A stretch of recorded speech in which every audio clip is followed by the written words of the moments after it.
Allons au culte. Nous t'adorons, nous t'adorons et nous t'exaltons. Viens établir ton trône éternel. Par nos louanges, nous t'invitons.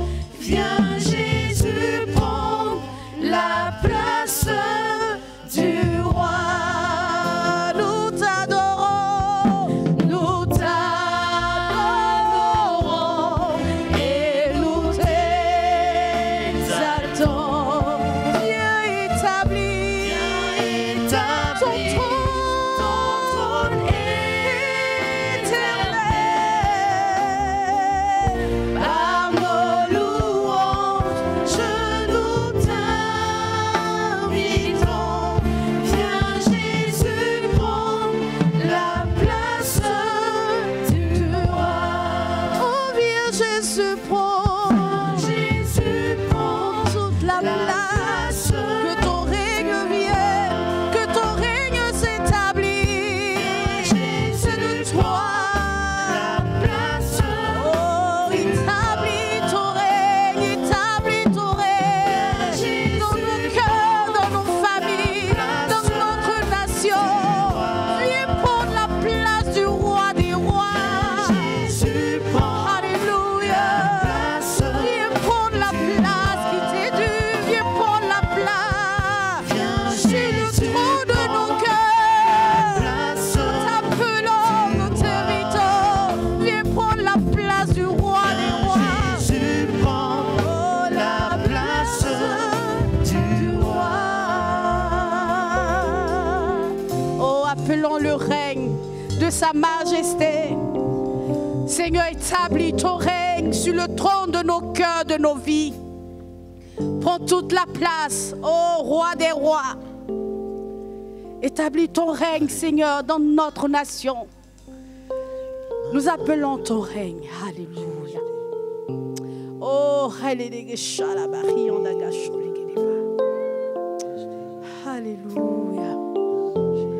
Prends toute la place qui te revient. La place du roi des rois, du Seigneur des seigneurs. Oh, alléluia. Alléluia. Le trône du roi des rois. Jésus, nous t'adorons. Alléluia. Prends la place qui te revient. Le trône du roi des rois. Oh, Jésus, toi que nous adorons, toi le nous véritable. t'adorons. Prends la place. Prends la place qui te revient. Le trône du roi des rois. Jésus, nous t'adorons. Nous t'adorons.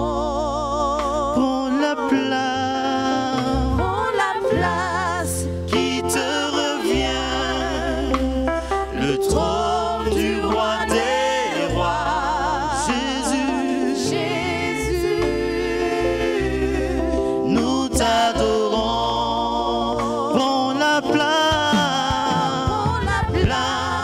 qui te revient.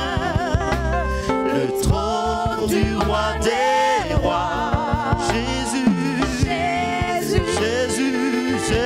nous t'adorons.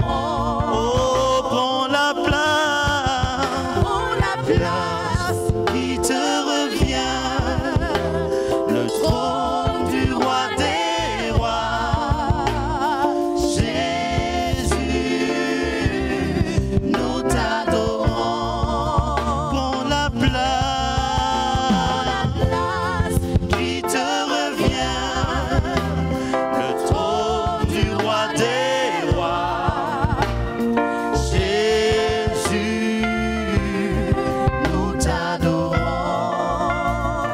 À toi, assis au-dessus du trône, resplendissant de gloire et de majesté. Nous te donnons toute gloire, Emmanuel.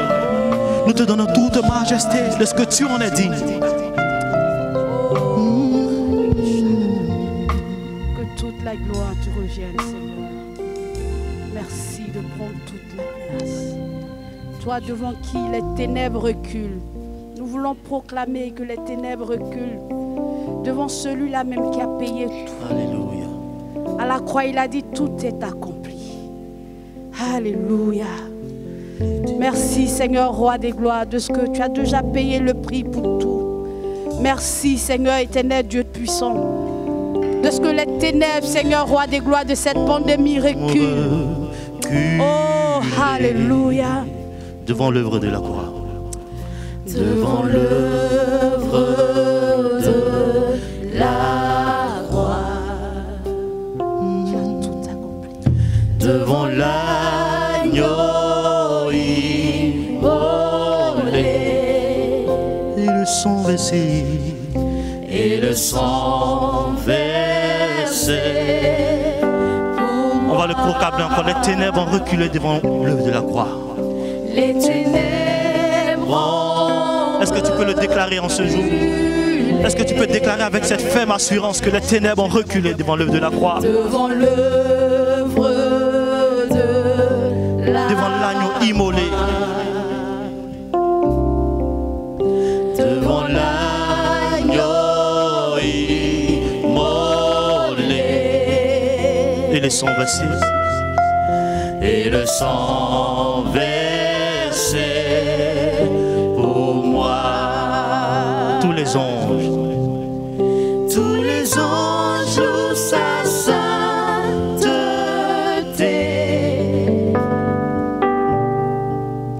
L'univers crie sa majesté.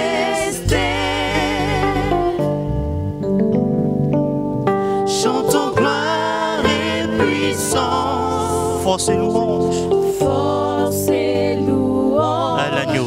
à l'agneau, À l'agneau. à l'agneau, À l'agneau immolé soit toute la gloire. À l'agneau. à l'agneau, À l'agneau. à À l'agneau. l'agneau. Oh. Tous les anges louent sa sainteté.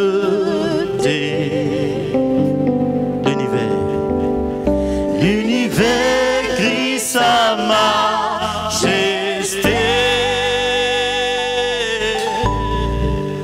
Chantant gloire et puissance, force et louange à l'agneau immolé.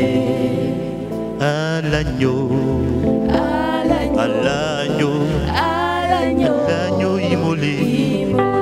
On va le dire ensemble encore. À l'agneau immolé. À l'agneau immolé. À l'agneau, à l'agneau, immolé. À l'agneau, à l'agneau, immolé. À l'agneau. à l'agneau, immolé.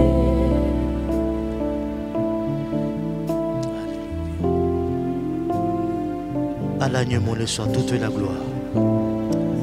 À l'agneau immolé soit toute la puissance. Alléluia.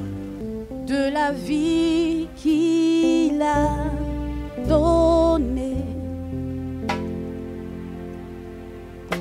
à la vie qui brûle en moi,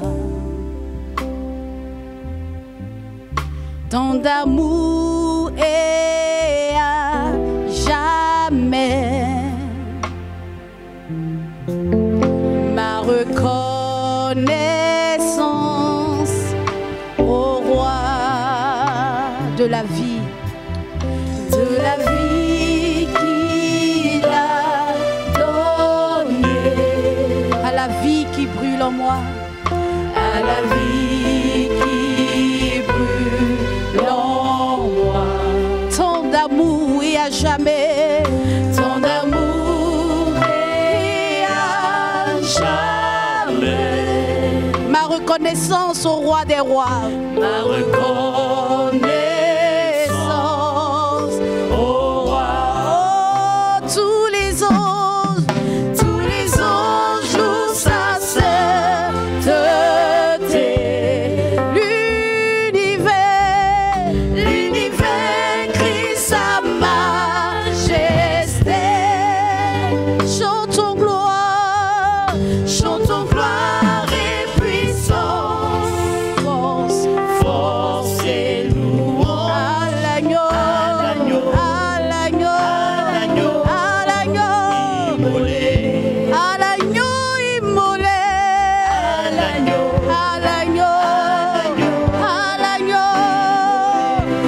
l'agneau, immolé, qui a tout payé,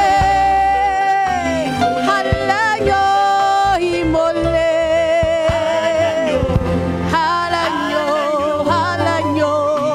à l'agneau parfait, à l'agneau puissant, à l'agneau vivant, à l'agneau puissant, à l'agneau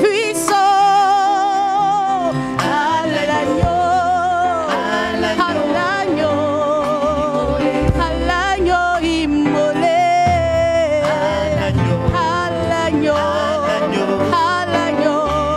à l'agneau sacrifié. Son sang a versé, son sang nous justifie, son sang nous justifie, nous donne la victoire. Oh, à l'agneau immolé, à l'agneau immolé. Alléluia. Merci. Un chemin là où tout semble fermé. Chantons-le avec notre cœur. Élève pour toi dans le secret. Il ouvre un chemin pour toi. Il sera ton guide en marchant tout près de toi. Avec amour, force et sagesse, il ouvre un chemin. Il ouvre un chemin. Dieu ouvre un chemin. Dieu ouvre un chemin. Là où tout semble fermé, il œuvre pour toi. Il œuvre pour toi dans le secret. Il ouvre un chemin. Il sera ton guide en marchant tout près de toi. Avec amour, force et sagesse, il ouvre un chemin. Tu ouvres un chemin pour la paix, tu ouvres un chemin pour la guérison, tu ouvres un chemin pour la restauration de la nation, tu ouvres un chemin pour la réconciliation véritable dans cette nation, tu ouvres un chemin pour la paix, tu ouvres un chemin pour la justice sociale, tu ouvres un chemin, oui Seigneur, pour la fraternité véritable, tu ouvres un chemin pour le développement, tu ouvres un chemin pour la prospérité en faveur des uns et des autres, pour qu'il n'y ait pas de trop riches et de trop pauvres deviennent une nation d'espérance pour tous, un modèle de justice sociale, un modèle d'intégrité politique en Afrique.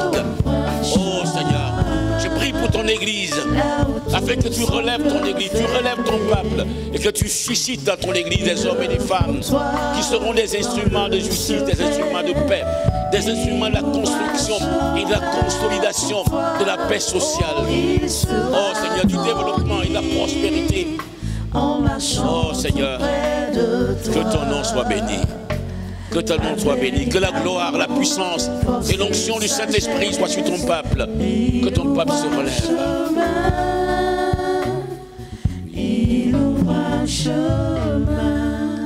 Seigneur, au nom de Jésus, que l'onction du Saint-Esprit soit sur ton peuple. Que cette onction leur enseigne toutes ces choses lorsqu'ils seront partis. Que l'onction les éclaire, que l'onction les instruise, les enseigne, qu'ils soient éclairés, qu'ils soient un peuple instruit, un peuple éclairé.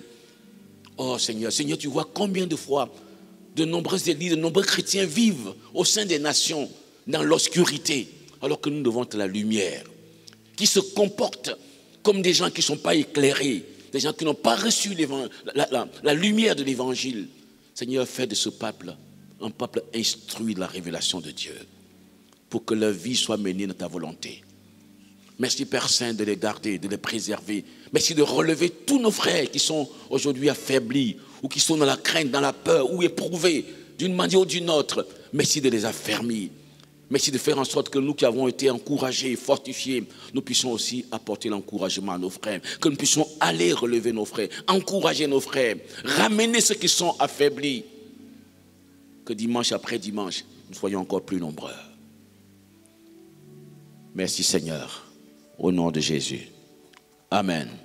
Allah yo immolé soit la gloire, la louange, l'adoration, la puissance, l'honneur, la majesté, l'autorité. À l'agneau immolé soit toute la gloire. Et les ténèbres de ce monde, guidés par le royaume de Satan, ont été brisées quand le Christ est allé à la croix. Quand le Christ est allé à la croix, il a brisé, il a détruit le royaume des ténèbres. Jésus a dit, je bâtirai mon église et les portes du séjour des morts ne prévaudront point contre elle. Et aujourd'hui, le monde entier fait face à une grave crise sanitaire. Cette crise a fait tomber des entreprises. Des compagnies aériennes sont tombées. Des dizaines de petites entreprises, des centaines, des milliers de petites entreprises sont disloquées, ont fait faillite parce que la tempête du Covid est passée là. Et l'Église a été secouée par ce petit vent de Covid. La question de savoir, est-ce que l'Église va tomber? Est-ce que l'Église qui a eu 2000 ans d'histoire, qui a traversé les persécutions, qui a fait face à des empereurs terribles comme Néron, qui a vu ses grands leaders persécutés, crucifiés ou exécutés, décapités, mais qui a survécu à cela, qui a survécu à toutes les politiques de son extermination, de sa destruction, qui a survécu aux attaques internes du diable par la fausse doctrine. Est-ce que l'Église de Jésus-Christ va survivre, va surmonter, va triompher de cette pandémie? La réponse sort de la bouche de Jésus-Christ lui-même. Les portes du séjour des morts ne prévaudront point contre mon Église. Et vous et moi, nous sommes l'Église de Dieu. Et je ne voudrais pas que vous soyez dans cette salle-là simplement assis pour juste faire un culte. Vous êtes l'Église de Dieu. Nous sommes l'Église de Dieu. Nous sommes le peuple de Dieu. Comme l'Église de Jérusalem l'était autrefois. Comme leur prière pouvait monter aux cieux et la terre pouvait trembler devant leur prière. Nous sommes cette Église aujourd'hui. Nous le sommes en Côte d'Ivoire. Nous le sommes en Afrique. Nous le sommes en communion avec nos frères et sœurs dans le monde entier. Et nous pourrons faire changer les choses. Certains d'entre vous peut-être sont ébranlés, sont secoués. Parce que on ne peut plus se réunir à plusieurs centaines de personnes. On est réduit à se réunir à 50 personnes. Et ça vous a secoué, ça vous a ébranlé. Pour certains même, ils sont à la maison parce qu'ils se disent, pour eux, ils ont l'impression que le culte n'existe plus. Mais n'oubliez pas que l'Église a commencé sans temple. Le temple à Jérusalem n'appartenait pas à l'Église.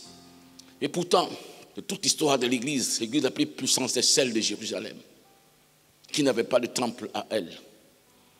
Chaque réunion dans le temple se terminait en prison pour les apôtres. Les synagogues n'étaient pas leur structure à eux. Et les autorités politico-religieuses leur avaient dit formellement, leur avaient interdit de parler à qui que ce soit au nom de Jésus-Christ.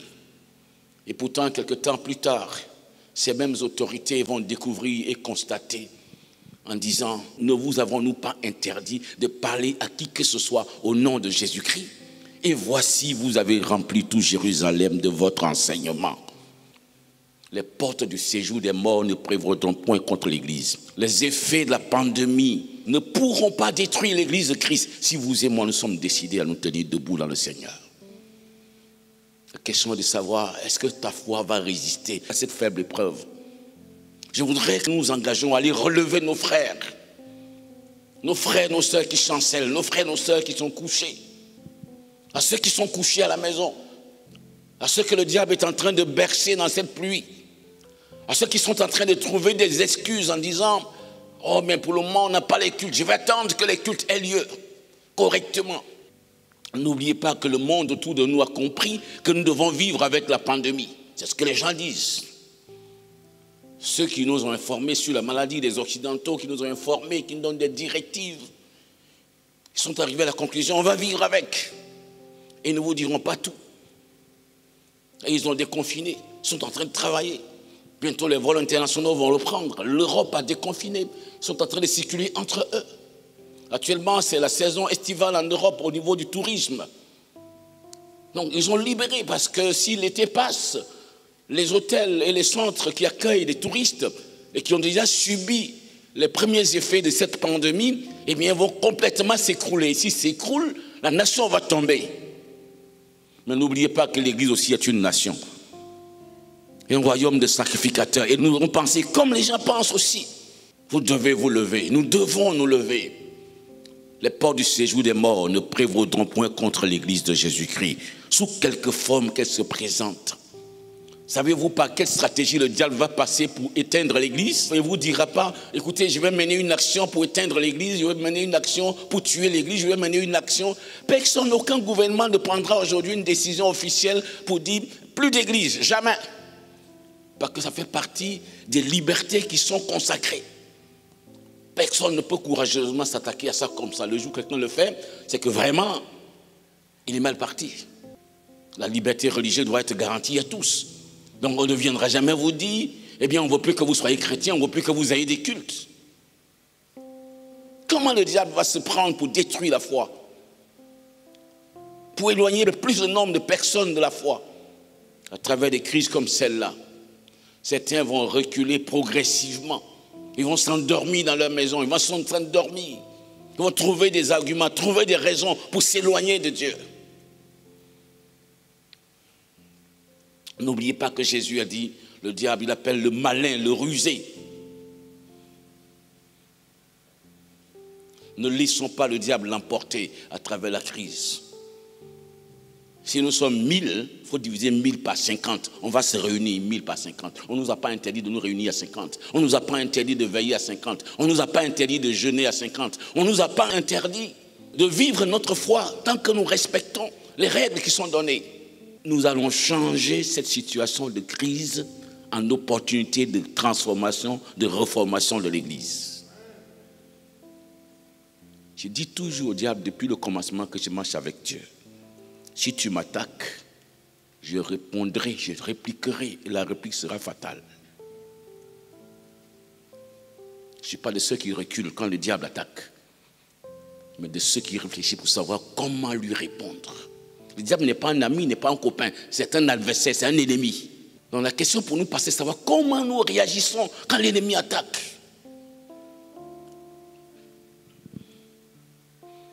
Peter Wagner qui disait qu'il faut passer de l'attitude de la tolérance à l'égard de Satan à l'invasion du royaume de Satan. Aucun de nos fidèles ne doit répondre absent. Je vous mets en mission, allez chercher chacun des fidèles qui est absent. Allez le relever, allez arracher la brebis de la gueule du lion. Ceux qui ne sont pas présents, nous n'allons pas les condamner, nous allons prier pour eux et nous irons les aider à se relever de la crise. Amen. De cette façon-là, les ténèbres vont reculer. Alléluia. Mes amis, notre Dieu est vivant. Nous sommes dans une situation qui peut ébranler beaucoup de gens. Et l'enseignement que j'ai introduit, c'est Dieu peut changer les situations difficiles en opportunités de se glorifier dans votre vie. Dieu veut changer, Dieu peut changer les situations difficiles de notre vie en opportunité de se glorifier. Alléluia. Est-ce qu'il existe des chrétiens qui n'ont jamais de situations difficiles, qui n'en ont jamais eu? Quand j'étais jeune chrétien, je pensais que les pasteurs, les anciens, les gens qui étaient remplis du Saint-Esprit, que je considérais comme remplis du Saint-Esprit, les gens que je voyais devant, qui semblaient être les meilleurs dans la foi, je pensais que c'était ceux qui avaient le moins de problèmes. Mais quand j'ai grandi, j'ai compris que c'est le contraire. Vous ne pouvez pas grandir si vous n'affrontez pas les difficultés et ne triomphez pas des difficultés. Le chemin de votre croissance, le chemin de votre élévation passe obligatoirement, nécessairement, par des épreuves, par des difficultés. Vous ne pouvez pas avancer, que ce soit dans la vie naturelle comme dans la vie spirituelle.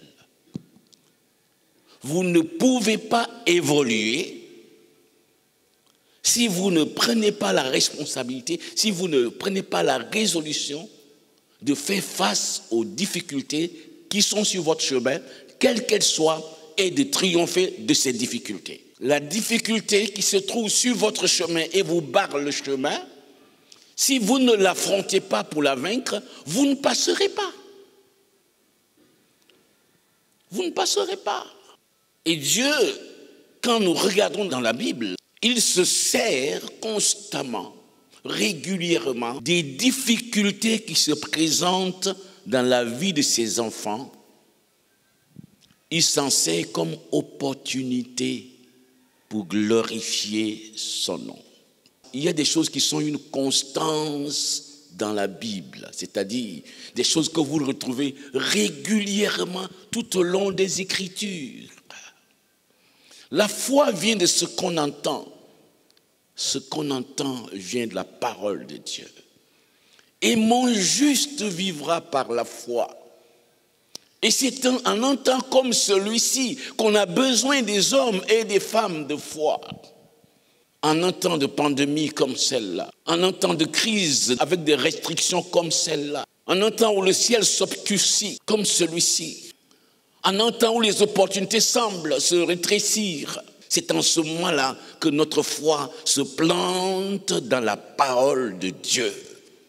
Le ciel et la terre passeront, mais ma parole ne passera jamais, a dit le Seigneur Jésus-Christ. Et vous dites Amen. Le ciel et la terre passeront, mais ma parole ne passera jamais. Les circonstances, l'apôtre Paul dit, nous ne regardons pas aux choses visibles, parce que les choses visibles passent et les choses invisibles demeurent. Les choses visibles, c'est tout ce que vous voyez autour de vous, tout ce que vous entendez autour de vous. Je suis confronté continuellement, chaque jour, à des frères, à des sœurs, à des enfants, des filles spirituels qui sont découragés, qui sont affaiblis, parce qu'ils font face à des difficultés. Même si hier ils ont vaincu, même si hier ils ont vu la grâce de Dieu, même si dans leur parcours passé, leur parcours très jeune, bien entendu, il y a eu déjà des circonstances où Dieu leur a montré sa fidélité. Dès l'instant qu'ils trouvent un nouvel obstacle, ils se découragent et ils oublient le passé. Votre vie sera construite à travers les épreuves par lesquelles Dieu vous fera passer et il vous donnera de triompher si vous regardez à lui. Si vous regardez à lui, Dieu va vous construire. Tout ce qui n'est pas ferme en vous, tout ce qui n'est pas solide en vous sera secoué jusqu'à ce qu'il devienne ferme et solide. Dieu veut changer les situations difficiles, les utiliser comme opportunité, comme instrument pour opérer des signes, pour opérer des prodiges. Et la situation que nous vivons aujourd'hui va changer. On va changer en bien. Le temps viendra, nous serons vainqueurs. Le temps viendra où cette salle sera remplie jusqu'au bout de l'autre côté. Le temps viendra où les gens seront assis dans la mezzanine de partout. Le temps viendra où la cour sera remplie, où tous les bords de cet endroit seront remplis. Je le déclare maintenant et je le dis, afin que lorsque ça va arriver, vous sachiez que nous l'avons dit. Parce que nous ne regardons pas aux choses visibles. Je ne regarde pas ces trucs vides. Je regarde la parole de Dieu. Je sais que ça va changer, mais la parole de Dieu va demeurer. La promesse de Dieu va triompher. Plusieurs vont tomber malheureusement. Plusieurs vont s'écrouler malheureusement. Certains vont refuser de se relever. Mais vous et moi, nous devons tout faire pour les relever.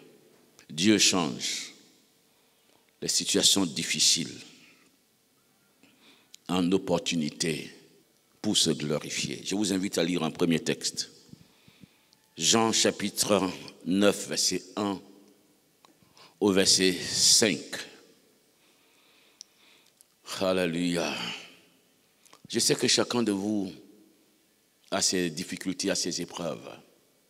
Mais je veux vous préparer, je veux vous enseigner, je veux vous tenir pour que vous soyez prêts à avancer. Jean chapitre 9, verset 1 à 5, j'ai dit. Je fais la lecture s'il vous plaît.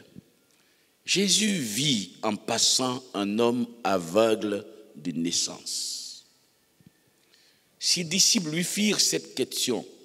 Rabbi, qui a péché, cet homme ou ses parents, pour qu'il soit né aveugle?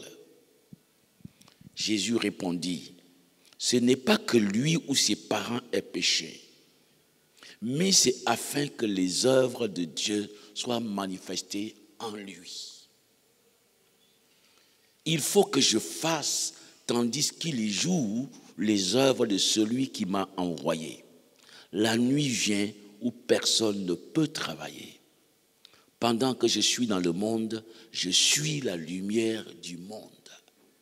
Il faut que je fasse pendant qu'il joue les œuvres de celui qui m'a envoyé, disait Jésus. Mais il fait ses œuvres, qu'il accomplit ses œuvres où et quand? Dans la vie des gens, dans les circonstances où il y a un souci, où il y a un problème.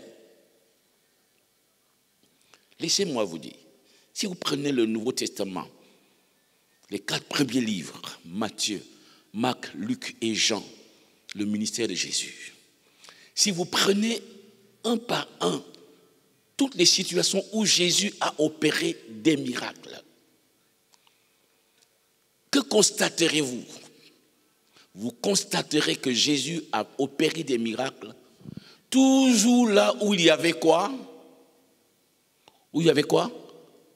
Un problème, une difficulté. Dieu intervient toujours là où il y a un problème. Si vous prenez la Bible de Genèse à l'Apocalypse, si vous passez en revue toutes les interventions de Dieu dans l'Ancien Testament, dans la vie des hommes et des femmes, vous trouverez que Dieu est toujours intervenu là où il y avait un souci, où il y avait un problème. Et il s'est servi de ce problème comme un prétexte pour se glorifier. Il est venu changer les circonstances difficiles, les situations difficiles que traversaient des hommes et des femmes, que traversaient des familles, que traversaient des communautés pour leur révéler sa grandeur, sa puissance, sa compassion, son amour, sa volonté pour les humains. C'est la même chose que Jésus a fait. Quand Dieu intervient dans votre vie de manière spécifique, personnelle, pour vous délivrer, pour accomplir ses promesses, c'est une alliance. Vous expérimentez quelque chose de personnel avec Dieu. C'est un mariage, ce jeune couple qui a invité Jésus. Ils ont eu le nez creux, comme on dit aujourd'hui, d'avoir invité Jésus.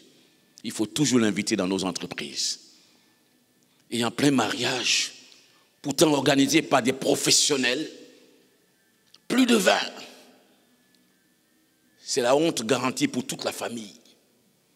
La honte garantie pour les organisateurs. La honte garantie pour les mariés eux-mêmes. C'est en ce moment-là, heureusement, Jésus était là. Et lui, quand il est là, il semble se taire au départ. il semble faire comme s'il n'est pas là. Et votre foi est secouée. Et peut-être qu'il y a des gens parmi vous qui se disent, mais est-ce que tu es là, Seigneur? Je ne te sens pas, je ne te vois pas. Je fais face à des problèmes. Chacun de nous aurait voulu que Dieu intervienne très tôt, de sorte qu'on n'ait même pas un ennui. Personne ne cherche des ennuis, mais vous allez en avoir quand même, cher ami. Je ne vous le souhaite pas particulièrement, mais ça va arriver. Mais ce dont je peux vous garantir, si vous gardez le regard sur le Seigneur, Dieu va se révéler au milieu de vos ennuis et il va glorifier son nom et vous allez grandir à travers cette épreuve dans laquelle Dieu va vous délivrer. Vous allez le connaître, votre foi en Dieu va grandir. Certains d'entre vous, vous êtes en train d'écrire votre histoire, le chemin dans lequel tu es en train de passer, la difficulté qui est devant toi, la montagne qui est devant toi, l'obstacle qui est devant toi, fait partie du chemin de ta vie. Mais Dieu va intervenir. Si tu restes fidèle, si tu regardes à lui, si tu le cherches, il va intervenir. Montre-moi dans la Bible, mon frère, ma soeur, un homme qui a grandi, qui a marché, qui a réussi avec Dieu, qui n'a pas rencontré des épreuves et des difficultés. Montre-moi un homme, une femme qui est devenu grand, qui est devenu fort, dont la Bible parle, qui est devenu prospère, qui n'a pas rencontré des épreuves. Nous sommes dans une génération où les chrétiens ne veulent pas rencontrer d'épreuves. Nous sommes dans une génération où beaucoup de chrétiens ne veulent pas jeûner et prier à titre personnel. Ils veulent se confier simplement à un prophète, à un apôtre. Ils veulent une bouteille d'huile. Ils veulent juste une eau bénite. Ils veulent juste une prière magique. Ça va fonctionner à un certain niveau, mais après, ça va plus fonctionner parce que ce n'est pas le plan de Dieu. Allez le demander à Abraham. Dieu l'a appelé, Dieu lui a dit, je te bénis, tu seras père d'une multitude de nations. Alléluia, c'est formidable quand Dieu vous dit ça. Mais voilà que sa femme ne lui donne pas des enfants. Ça va être son problème, il avait toutes les bénédictions. Mais cet aspect constituait vraiment un problème pour lui. Je n'ai jamais rencontré un chrétien, un pasteur, quelqu'un qui marche avec Dieu, qui marche sur un boulevard où il n'y a pas du tout de difficulté. Je n'ai jamais rencontré ni dans la Bible, ni dans la réalité d'aujourd'hui. Quand je prends ma quarantaine d'années de marche avec Dieu, je constate que j'ai eu des épreuves jour après jour, mois après mois, semaine après semaine, année après année. Mais mes épreuves d'aujourd'hui ne sont pas celles d'il y a 10 ans, d'il y a 20 ans, d'il y a 30 ans, d'il y a 5 ans. Celles d'ailleurs, celles d'avant ont été surmontées, ont été vaincues et m'ont permis de grandir. Elles ont été les moyens de mon ascension spirituelle et sociale. Le Covid ne nous vaincra pas. La pandémie ne nous vaincra pas. Nous allons nous relever. Le plan de Dieu va s'accomplir. Dieu savait tout à l'avance quand il vous a fait des promesses. Et sa promesse s'accomplit toujours. Vous connaissez l'histoire d'Abraham, vous connaissez l'histoire de Joseph. Quelle vision, quel rêve merveilleux pour ce garçon. Mais tout semblait se compliquer pour lui. Des frères qui ne l'aimaient pas, qui étaient jaloux. Peut-être que vous vous plaignez de votre environnement, de votre famille, de l'environnement du travail. Les gens sont compliqués, les gens sont difficiles. Pourquoi ça? Pourquoi si? Allez demander à Joseph. Peut-être que quelqu'un vous a dit, ce sont les sorciers du village. Allez demander à Joseph si c'était les sorciers de sa famille. C'était son père Jacob qui était sorcier. Vous oseriez dire ça? C'était rien de tout ça. C'était le plan de Dieu. Mais Dieu viendra à bout de vos épreuves. Et il vous élèvera au temps convenable. Alléluia. Alléluia. Que dire alors de Moïse? Mes amis, que ce soit pour un individu, que ce soit pour le peuple de Dieu tout entier, des épreuves se sont présentées, des difficultés ont été sur le chemin, mais Dieu s'en est servi comme le moyen de révéler sa gloire, sa puissance. Dans le texte que nous avons lu dans le Nouveau Testament, Jésus et les disciples sortent du temple où Jésus a libéré une femme adultère qui était prête à être lapidée par les chefs religieux. Jésus lui a rendu sa liberté. Et quand ils sortent de là, les disciples voient une chose terrible qui les frappe. Un homme né aveugle. Un homme devenu adulte qui a vécu toute sa vie sans rien voir autour de lui. Et dont l'avenir est totalement compromis. Quand vous n'avez pas les yeux, mais c'est fini dans la société d'alors. Alors, les disciples choqués par cette situation se tournent vers Jésus et disent, Seigneur, dis-nous, qui a péché pour que cet homme-là soit né aveugle? Ses parents ou lui-même? Ils étaient tellement convaincus que cette situation devrait être la conséquence du péché. Jésus de leur répondre, non. C'est pas qu'il ait péché. C'est pas la conséquence du péché. Toutes les situations difficiles que les gens vivent, les gens rencontrent, ne sont pas la conséquence du péché. Il a dit, c'est même pas la conséquence d'un démon ou d'un sorcier. Nous faisons des raccourcis très souvent. Ce n'est ni lui, ni ses parents qui ont péché. C'est afin que la gloire de Dieu soit manifestée. Ça ne veut pas dire que Dieu rend malade. Si nous lisons dans des traductions plus simplifiées, il est dit, puisque cela lui est arrivé, puisqu'il se trouve dans cette situation, Dieu va s'en saisir pour manifester sa gloire. Et Jésus ajoute, je suis venu dans le monde, je suis la lumière du monde. Il faut que je fasse pendant qu'il y joue les œuvres. Autrement dit, c'est pour ces situations que je suis venu. Je suis venu pour restaurer la vie des gens. Je suis venu pour rétablir l'équilibre. Je suis venu pour secourir. Mes amis, la mentalité de Jésus, la manière de penser de Jésus face aux épreuves, c'est jamais, face aux difficultés, c'est jamais la même que nous. Dieu n'a jamais vu dans un obstacle, dans une épreuve, dans une difficulté, un moyen de vous freiner, un moyen de vous détruire. Il a vu toujours une opportunité pour que vous vous tourniez vers lui dans la prière et dans la foi et que vous découvriez les chemins qui tracent devant vous, les voies qui préparent devant vous, que vous grandissiez spirituellement, qui vous exaucent. Et chaque fois que Dieu vous exauce dans une situation d'épreuve, quand vous en sortez, vous n'êtes plus le même. Vous avez grandi. Votre foi a grandi. Vous êtes devenu fort. Dieu devient réel pour vous. Et cette victoire sera un escalier, une échelle qui va vous conduire dans d'autres victoires. Jésus est en train de dire, ces choses sont arrivées, tout cela est arrivé, mais ça va me permettre de faire du bien et de glorifier le nom du Père. L'attitude de Jésus, l'attitude de Dieu face à nos épreuves, c'est celle de Jésus. Et nous devons avoir la même attitude que Dieu. Vous avez des épreuves, vous avez des difficultés. J'en ai, mais laissez-moi vous dire, frère, ce qui m'a grandi le plus, j'allais dire ce qui m'a grandi dans ma vie, qui m'a permis de grandir, ce sont les épreuves. Si je n'avais pas vu mes épreuves, je ne serais pas là devant vous. Et si j'étais là devant vous sans avoir connu ces épreuves, vous ne m'écouteriez pas 10 minutes longtemps. Je n'aurais rien à vous apporter. La beauté spirituelle de notre vie, la profondeur spirituelle de notre vie, de notre relation avec Dieu, est en rapport avec notre capacité de chercher Dieu au jour où nous traversons des épreuves.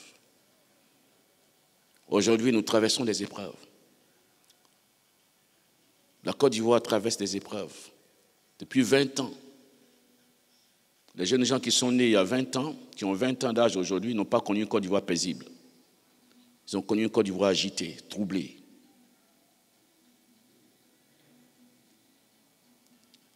Mais Dieu est le Dieu de grâce. Le soleil va se lever bientôt. La délivrance va venir bientôt. Elle se fera grâce à vos prières, grâce à nos prières. Garde ça dans ton esprit.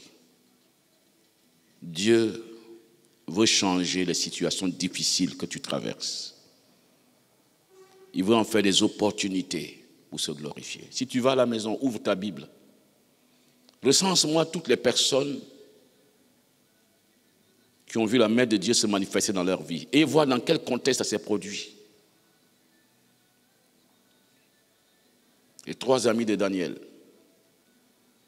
pour avoir refusé d'adorer la statue faite par Nebuchadnezzar, ont été jetés dans la fournaise qui avait été chauffée 7 fois plus.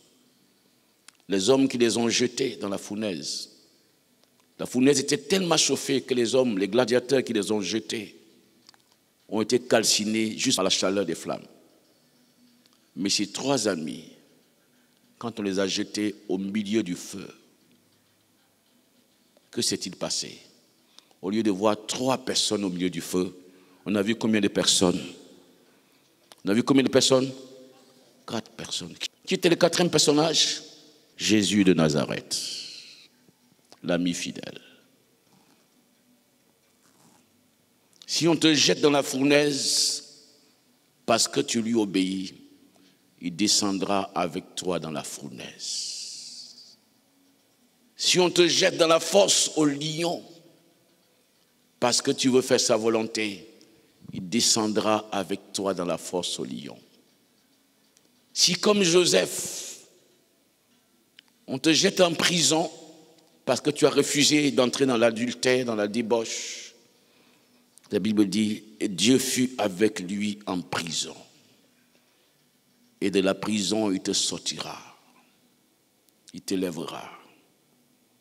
Dieu s'est révélé à Shadrach, Meshach et Abednego au milieu de la fournaise.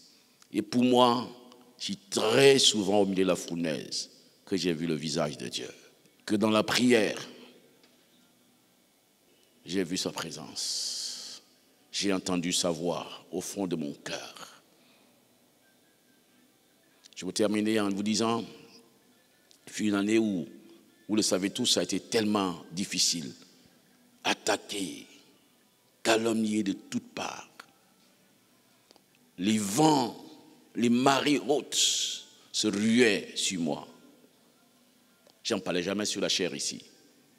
Et je n'avais jamais perdu mon sourire et ma joie de vivre. Pas du tout. Et ma maison, ma famille, mes enfants, ma femme et moi-même sommes toujours restés les mêmes. Nous avons beaucoup appris, j'ai beaucoup appris. Mais dans cette période-là, il y a un ami qui m'a écrit. Il était tellement blessé de lire ce qu'il lisait dans les journaux, dans les réseaux sociaux, qu'il m'écrivait, qu'il m'a écrit pour m'apporter des paroles de consolation. Alors que je lisais son mail, j'ai eu comme une vision spirituelle. Et je cherche à reproduire ça par un grand artiste. J'ai vu un rocher au bord de la mer. Une mer houleuse, avec des vagues qui montent, qui descendent. Et les vagues se lèvent. Elles viennent, elles tombent sur le rocher. Vous connaissez le bruit des vagues de mer. Sans arrêt, les vagues viennent. Ça frappe le rocher. Ça passe, ça frappe le rocher du matin au soir. Les vagues vont derrière le rocher. Ça taille dans le continent. Ça arrache les cocotiers. Tout ce qui est tout autour, ça arrache, s'en va avec. Ils viennent, ils tombent sur le rocher. Mais le rocher reste toujours là. Et plus les vagues frappent ce rocher, plus il devient lisse. Quand les vagues frappent la terre rouge, ça creuse la terre rouge, ça l'emporte. Mais quand elles frappent le rocher, ça durcit le rocher. Ça le polit, ça le rend encore plus dur. Et la voix qui me dit, tu es ce rocher. Ces vagues ne pourront jamais te détruire. Tu n'es pas un petit morceau de terre rouge avec des graviers rouges. Tu es un rocher. Ces vagues vont te polir, vont te rendre solide. Ils vont te durcir, te rendre inébranlable. Alléluia. Les vagues de la mer, les vagues contraires qui déferlent sur votre vie ne vous détruiront pas si vous êtes en Jésus-Christ. Regardez à lui. Et Dieu changera chacune des situations de votre vie en opportunité pour se glorifier. Si ça tarde, restez fidèles et attendez la grâce de Dieu. Dieu l'accomplira. Il l'accomplira. Que son nom soit béni.